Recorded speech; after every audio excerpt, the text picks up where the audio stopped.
Right, I need to have a word with you about something that's been on my mind for quite some time now. Over my 30 years in medicine, I've seen countless patients walk through my door at the clinic in Manchester, and there's one topic that keeps coming up, or rather doesn't come up nearly enough. We're going to talk about your intimate health. Not because I've discovered some miraculous new pill or revolutionary treatment, but because we need to address something that almost no one dares to speak about openly, especially among men of a certain age. You might be wondering what on earth could be so important that I dedicate an entire discussion to it. Well, I'll tell you straight. We're talking about maintaining your intimate well-being as you get older. And before you switch off or think this doesn't apply to you, hear me out. What I'm about to share could genuinely make the difference between thriving in your later years and simply existing. Have you ever stopped to consider that there's an aspect of your health that almost no one discusses, yet it could determine what quality of life you'll have in the years ahead? I'm talking about something that affects your hormones, your cardiovascular health, your mental well-being, and even your longevity. Yet it remains shrouded in awkwardness and silence. Let me paint you a picture of what typically happens. A man reaches his 60s, perhaps 70s. Maybe his partner has passed away, or perhaps he's been single for years. Or maybe he's in a relationship, but things have become, shall we say, less frequent in the bedroom department. And gradually, without really noticing it, his intimate life simply fades away. He accepts it as normal, as just another part of getting old. That's just how it is, isn't it? He tells himself. But here's what I need you to understand. It doesn't have to be that way, and actually, it shouldn't be that way. Research shows us something fascinating. Even light, regular stimulation of the genital area acts as genuine physiotherapy for your body. I'm not making this up, this is proper medical science.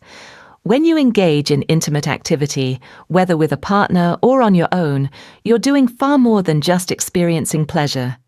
You're maintaining blood flow to crucial areas. You're keeping tissues healthy and elastic. You're stimulating hormone production, and you're supporting your overall cardiovascular system. Think about it this way. Every part of your body needs regular use to stay healthy. You wouldn't expect your muscles to stay strong if you never moved them, would you? You understand that your brain needs stimulation to stay sharp. Well, your intimate organs and systems are exactly the same. They need regular activity to maintain their function. Now, I know what some of you might be thinking. But Dr. Caldwell, I'm a widower. I don't have a partner. Surely you're not suggesting... Yes, actually I am. And I'll tell you why. When you stop all intimate activity, your body begins a process of gradual atrophy. The tissues become thinner, less elastic. Blood flow decreases. Hormone levels drop even further than they naturally would with age. And this isn't just about your intimate organs. This affects your entire system. Let me explain what happens physiologically. Your body is designed to respond to stimulation. When intimate activity occurs, whether alone or with someone else, your body releases a cascade of beneficial hormones. Endorphins that improve your mood and reduce pain. Oxytocin that promotes bonding and reduces stress. Testosterone that maintains muscle mass, bone density, and energy levels. Even your immune system gets a boost. These aren't trivial benefits, gentlemen. These are fundamental to your overall health. I've had countless patients over the years who've told me similar stories. They stopped being intimate, either because they lost their partner or because they felt they were too old for that sort of thing. And then they noticed changes. Not immediately, mind you, but gradually. They felt more tired, more irritable, less interested in activities they used to enjoy. They had trouble sleeping. Their muscles seemed to waste away despite eating properly. Some developed cardiovascular issues. Depression became more common. The thing is, they rarely connected these problems to the cessation of intimate activity. Why would they? No one talks about this connection. But I'm here to tell you that the connection is real and it's significant. One particular patient of mine, I'll call him Robert, came to see me a few years back. Lovely chap, former engineer, sharp as a tack. He was 73 and had been widowed for about 5 years. He was complaining of various issues: low energy, poor sleep, a general sense of disconnection from life. We ran all the standard tests, and while some markers weren't optimal, nothing explained the extent of his malaise. During one consultation, I asked him about his intimate life. He looked rather embarrassed and said he hadn't thought about that in years, that it just wasn't something men his age did anymore. I explained to him what I'm explaining to you now: that maintaining intimate activity isn't about being young or proving anything. It's about maintaining your health. It's preventive medicine, pure and simple. Robert was skeptical at first. I could see it in his face. But he trusted me. We'd known each other for years. 6 months later, he came back for a follow-up. The change was remarkable. Better sleep, more energy, improved mood. His blood pressure had even improved slightly. "I feel like I've got a bit of my old self back," he told me. And that, gentlemen, is exactly the point. So what actually happens on a biological level? When you engage in intimate activity, blood flow to the genital area increases significantly. This isn't just about the immediate moment. This increased circulation has lasting benefits. It keeps the tissues healthy, maintains their elasticity, and prevents the atrophy that comes with disuse. Think of it like this: if you have a tap you never turn on, eventually it seizes up. The same principle applies to your body. The nervous system benefits as well. Sexual activity stimulates nerve pathways that might otherwise become less responsive over time. It's keeping those neural connections active and healthy. And then there's the hormonal aspect, which is absolutely crucial. Testosterone production in men naturally declines with age. That's unavoidable. But regular intimate activity helps maintain healthier testosterone levels than you'd have without it. And testosterone isn't just about libido. It affects your muscle mass, bone density, cognitive function, mood, and overall vitality. I know some of you might be feeling uncomfortable right now. In British culture, we don't tend to discuss these matters openly, do we? It's all a bit embarrassing, a bit awkward. But I've been in medicine for over 3 decades, and I can tell you that this discomfort, this reluctance to address intimate health, causes real harm. It leads men to accept decline that isn't necessary. It contributes to depression, isolation, and deteriorating health. Let me address something else I hear quite often: concerns about morality or propriety. Some men, particularly those from religious backgrounds, worry that self-pleasure is somehow wrong or sinful. But from a medical perspective, what I'm describing is healthcare. It's no different from doing exercises to maintain your heart health or your muscle strength. Your intimate system needs maintenance, just like every other part of your body. There's nothing shameful or wrong about that. And here's something else worth considering. The mental health benefits are substantial. Intimate activity releases neurotransmitters that combat depression and anxiety. In older men living alone, who may not have much physical contact with others, this becomes even more important. That release of feel-good hormones can be the difference between feeling engaged with life and feeling like you're just going through the motions. I've seen the other side of this as well, men who stop all intimate activity and then develop more serious issues. Erectile dysfunction can actually be made worse by lack of use. That's right, the use it or lose it principle really does apply here. The smooth muscle tissue in the penis needs regular oxygenation through erections to stay healthy. Without that, the tissue can become less responsive over time, making erectile dysfunction more likely and more severe. There's also the cardiovascular connection. Sexual activity is actually quite good for your heart. It's physical exercise. It increases your heart rate. improves circulation, and helps maintain cardiovascular health. Studies have shown that men who remain sexually active in their later years have better cardiovascular health outcomes than those who don't. That's not coincidence, it's cause and effect.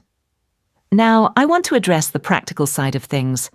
Some of you might be thinking, well, that's all very well, doctor, but what exactly am I supposed to do? Fair question. If you have a partner and you're both willing and able, then regular intimate contact with them is ideal. But I understand that's not everyone's situation. Many of you are widowers. Some of you are single by choice. Some of you have partners who are no longer interested or able to engage in intimate activity. For those in this situation, self-pleasure is a legitimate and healthy option. I know it feels awkward to hear your doctor say this, but it's medical advice, pure and simple. 2 to 3 times a week is a reasonable frequency for maintaining health benefits. You don't need any special equipment or complicated techniques. What matters is regularity and consistency. If you're experiencing physical difficulties, such as reduced sensation or erectile issues, there are solutions. Proper lubricants can help with any discomfort. There are medications available if needed, though you should consult with your GP about those. The key is not to simply accept dysfunction as inevitable, address it. Some of you might be worried about physical limitations. Perhaps you have arthritis, heart conditions, or other health issues. The beauty of self-care in this area is that you can adapt it to your abilities. You're in complete control of the pace, the intensity, and the duration. It's actually much safer than you might think. And for most men, even those with cardiac issues, it's perfectly safe. Though if you have serious health concerns, do have a word with your doctor first. Let me talk about the secret to success with this. Consistency. This isn't about occasional activity, it's about making it a regular part of your health routine, just like taking your daily walk or doing your crossword puzzle. Your body responds to regular stimulation by maintaining function. Sporadic activity won't give you the same benefits as regular, consistent engagement. And the effects on your hormones and emotional well-being really cannot be overstated. Beyond testosterone, regular intimate activity affects your entire endocrine system. It helps regulate stress hormones like cortisol. It influences your sleep-wake cycle through effects on melatonin. It impacts your appetite and metabolism through various hormonal pathways. This is whole-body medicine, not just local effects. One of the most powerful stimuli for maintaining overall health and vitality is intimate activity, including self-pleasure.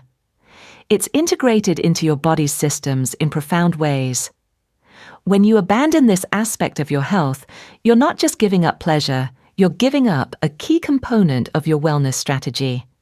I've had patients tell me they feel selfish for taking time for intimate self-care. But consider this. When you maintain your health, you're better able to be there for your family, your friends, your community. You have more energy, better mood, and greater capacity to engage with life. That's not selfish, that's responsible. Some practical considerations. Privacy is important, of course. Make sure you have time and space where you won't be interrupted. Some men find that establishing a routine helps, perhaps in the morning after waking or in the evening before bed. What matters is finding what works for you and sticking with it. If you're experiencing dryness or discomfort, which is quite common as we age, a good water-based lubricant can make a significant difference. Don't just soldier on through discomfort, address it. You can pick up suitable products from any Boots or Superdrug. It's nothing to be embarrassed about. For those of you worried about age-related changes, whether it's at 65, 75 or even older, it's not too late. Yes, your body changes with age, that's unavoidable. But the principle of use it or lose it still applies. Starting regular intimate activity can actually help reverse some age-related decline. The tissues can regain some elasticity. Blood flow can improve. Hormone levels can stabilize at healthier levels. It won't turn back the clock entirely, but it can genuinely make a meaningful difference. I want you to think about rest and reflection for a moment. As we age, many of us become more contemplative. We think about what matters, about quality of life, about making the most of the years we have left. And that should include thinking honestly about intimate health. It's not frivolous, it's fundamental. Some of you might be thinking, but what if I just don't feel desire anymore? That's a fair point. Desire can wane with age, that's natural. But here's the thing. Sometimes you need to restart the engine before it runs smoothly again. Beginning regular intimate activity can actually help restore desire over time. The hormonal effects, the improved mood, the better sleep, all of these contribute to a renewed sense of vitality that includes renewed desire. And let's address the elephant in the room: loneliness. Many older men live alone. You've lost your spouse, or perhaps you never married. The intimate touch of another person is something you might not have experienced in years. In this context, self-touch becomes even more important. It's a form of self-care that provides physical comfort and connection with your own body. It reminds you that you're still alive, still capable of pleasure, still worthy of care and attention. The impact on your sleep quality alone makes this worthwhile. Many of my patients report that intimate activity, particularly when it results in orgasm, leads to deeper, more restful sleep. And we all know how crucial good sleep is for overall health, especially as we get older. There's also something to be said for the sense of agency it provides. As we age, we can feel like our bodies are betraying us, doing things without our permission, losing capabilities. But maintaining your intimate health is something you have control over. It's empowering. It's a way of saying, I'm still in charge here. I'm still engaged with my body and my life. I've seen remarkable transformations in patients who've taken this advice seriously. Men who came to me feeling old, tired, and disconnected from life, who then reported feeling years younger after just a few months of regular intimate self-care. They had more energy. They slept better. They engaged more with their families and communities. They felt more like themselves again. The cardiovascular benefits are particularly important for older men. Heart disease is a leading cause of death in our age group. Anything that supports heart health should be taken seriously. And sexual activity, whether partnered or solo, is genuinely good for your cardiovascular system. It's exercise that you can do regardless of mobility limitations, weather conditions, or access to facilities. Now, I want to be clear about something. I'm not suggesting that intimate activity is a cure-all, or that it will prevent every age-related health issue, but it is a significant piece of the puzzle. Combined with proper diet, regular exercise, social engagement, and appropriate medical care, maintaining intimate health contributes to a much better quality of life as you age. Some of you might be concerned about what others would think if they knew. But here's the thing, this is private. It's between you and your body. No one else needs to know about your intimate self-care routine any more than they need to know about your bowel movements or any other private bodily function. You're not doing anything wrong, you're maintaining your health. For those of you who are uncomfortable with the whole idea, I understand. We weren't raised to think about these things openly, but I'm asking you to set aside that discomfort for the sake of your health. You don't have to tell anyone about it. You don't have to discuss it at the pub or with your children. But you do need to consider it seriously for your own well-being. It's not too late to start taking care of yourself in this way. You can restore your connection with your body and live with more pleasure and dignity. Remember, you're not alone in this. You're part of the natural evolution of life, and it's never too late to begin again. I've been practicing medicine for more than 30 years, and I've learned that the taboos we maintain around certain topics cause real harm. Yes, it's uncomfortable to discuss intimate matters. Yes, it feels awkward. But the consequences of silence are far worse. Men suffer in silence, accepting decline that isn't necessary, missing out on years of vitality and well-being because no one had the courage to speak plainly about these things. So I'm speaking plainly now. Your intimate health matters. It affects your physical health, your mental health, your quality of life. Maintaining it through regular activity, whether with a partner or through self-care, is legitimate healthcare. It's not optional if you want to age well, it's essential. The choice is yours, of course.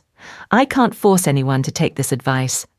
But I can tell you with absolute confidence, backed by decades of clinical experience and solid medical research, that men who maintain their intimate health throughout their later years have better health outcomes across the board.